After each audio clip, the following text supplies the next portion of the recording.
台积电是芯片制造技术最先进的厂商，全球多半的晶圆都是台积电代工生产的，而 EUV 晶圆的产能更是占了全球60%。据了解，台积电的芯片制造技术之所以先进，除了自身技术领先外，还因为 ASML 的缘故。因为 ASML 研发制造的光刻机全球领先，尤其是 EUV 光刻机，其生产制造7纳米以下芯片的必要设备。在 EUV 光刻机等设备的供货方面， ASML 优先出货给台积电。数据显示， ASML 共计出货 EUV 光刻机100余台，其中超过一半的 EUV 光刻机都出货给了台积电。可以说，也就是因为台积电拥有数量庞大的 EUV 光刻机，其先进制程芯片的产能和良品率才得到了保证。但没有想到的是，台积电却突然官宣2个新消息。情况是这样的，第一个消息，台积电正式推出了全球首个采用 3D 晶圆级封装处理器的 IPU， 采用就是先进硅晶圆堆叠技术，简单说就是先进的封装技术。因为先进的封装技术不仅能够提升芯片性能，降低功耗，关键是能弥补芯片制程的不足。第二个消息，台积电联合英特尔、高通等厂商制定了全球小芯片标准，而所谓的小芯片，就采用先进封装技术进行封装的芯片。也就是说，台积电已经很确定要发展先进封装技术，并要推动该技术，这意味着 ASML 被摆了。首先，通过先进封装技术降低对 ASML 的依赖。ASML 和台积电合作密切，先进的光刻机优先供货给台积电，这么多年一直如此，但如今台积电却发展更先进的封装技术，这无疑是降低对 ASML 的依赖。要知道，台积电是全球最大的晶圆代工厂，每年给 ASML 都贡献了大量的营收。数据显示，仅台湾省一年就给 ASML 贡献了超70亿欧元的营收，基本上都来自台积电。台积电大力发展先进的封装技术，这必然会导致 ASML 的营收降低，甚至是损失不小。其次，台积电推动先进封装技术普及化。台积电联合英特尔、高通等厂商联合制定小芯片标准，目的是降低功耗，提升输入和输出性能。也就是说，台积电要搞先进的封装技术，也要让英特尔、高通等厂商联合搞先进的封装技术。未来，芯片或许都将用先进的封装技术替代传统的封装技术。要知道，先进的封装技术可以弥补芯片制程不足，相同制程的芯片采用先进的封装技术，其性能和功耗都会进一步提升。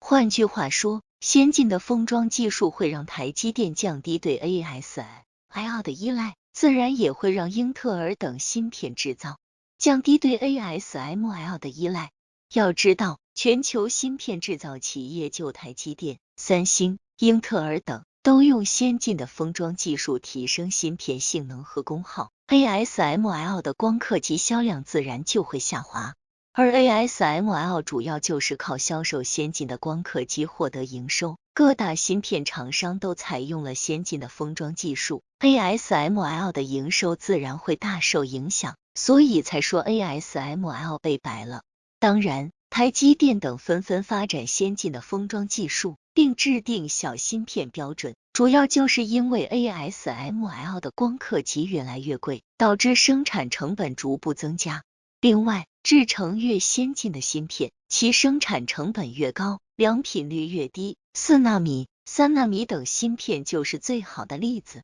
再加上凯霞、佳能等联合推出了 NIL 工艺，不仅能降低芯片生产成本，还能将芯片制程缩小至5纳米，并计划在全球范围内推广 NIL 工艺。在这样的情况下，台积电等厂商不得不发展先进的封装工艺，以更好的与 NIL 工艺的芯片相竞争，但 ASML 就有所得牺牲了。根据知名市调公司有公布的数据显示，在 3D 封装领域，2021年度，英特尔、台积电和三星分别各投资了35亿美元、30.5亿美元和15亿美元，共计80.5亿美元。3D 封装是一种先进封装技术，用于芯片制造的后导程序。根据 ASML 公布的2021年财报来看，其一共销售了42台 EUV 光刻机，差不多是71亿美元的营收。首先说光刻机，之前 0.33NA 的 EUV 光刻机价格约在 1.5亿美元，这可以保证芯片厂生产5纳米、3纳米的芯片，但是到了2纳米，就需要购买下一代 0.55NA 的 EUV 光刻机，价格直接翻倍，达到了约3亿美元。再来说说晶圆，台积电7纳米工艺的晶圆单价差不多，接近1万美元，而到了3纳米将会是7纳米的约4倍，是5纳米的2倍。要知道，台积电的3纳米采用的还是 FinFET 技术，而不是更先进的 GAA 技术，因此到了2纳米时代，GAA 成为必需品时，加上更高价的 EUV 光刻机，一方面这样的芯片工厂建设成本难以承受，生产的晶圆的成本也会让客户望尘莫及。目前建设一座5纳米工艺的工厂，其投资就超过100亿美元。例如台积电在美国的工厂就计划投资120亿美元。而近日台积电方面的3纳米产线竟然处于空产状态，也就是没有生产任务，台积电不得不降低规则，利用这条生产线来生产5纳米芯片。所以这已经可以看出一些端倪，其更先进的工艺让很多客户承担不起了。因此分析师就表示，拐点已经到了，在物理学定律终结摩尔定律之前，经济学定律就会先将其终结。此类事件并非没有历史案例，例如20年前的 DRAM 内存，在性能上可以说秒杀 DRAM 内存，但是呢，现在依然是 DRAM 内存的天下。简单来说，还是 DRAM 内存的价格太高。当然 DRAM 失败的原因也有其他因素，但是毫无疑问，价格成为关键。如今在芯片制造方面同样如此，如果有成本更低的方案，可以同样提升芯片的性能，为什么要采用成本更高的方案呢？事实上，先进封装在做到成本更低的前提下，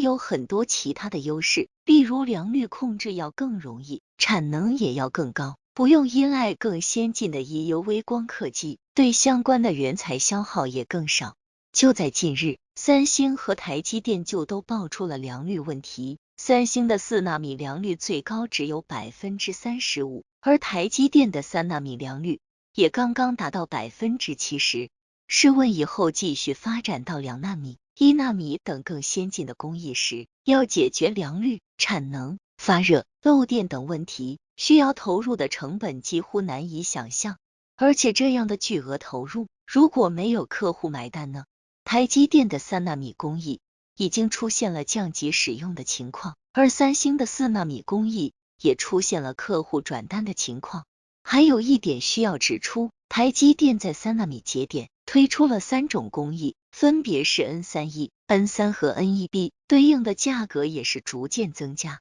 在以往，例如7纳米、5纳米，最初推出的就是 N7、N5 节点，第2年会推出进一步的 N7P 和 N5P 工艺。很显然，3纳米工艺价格太高，客户们难以接受，所以才推出了3种选择。因此 ASML 是要被耍了，它的 EUV 光刻机在未来的需求并不会太乐观，尤其是下一代的高 NA 产品，